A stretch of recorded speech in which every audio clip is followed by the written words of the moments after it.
Breaking news, শাহবাগীদের গায়ের গন্ধ সহ্য করতে না পেরে মারা গেল একজন ক্যামেরাম্যান, যার কারণে বাংলাদেশের সমগ্র শাহবাগীদের বিরুদ্ধে হয়ে গেল এক ভয়ঙ্কর মামলা।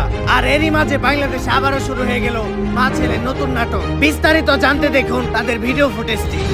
বাংলাদেশের আইন কতটা জঘন্য হলে এর মধ্যে একটা বুইরা মহিলা আবার ধর্ষণ মামলা, 50 বছরের বুইরা মহিলা এর আবার কেউ ধর্ষণ করে কেন? এটা তুই করে দেয় প্রমাণ করিস।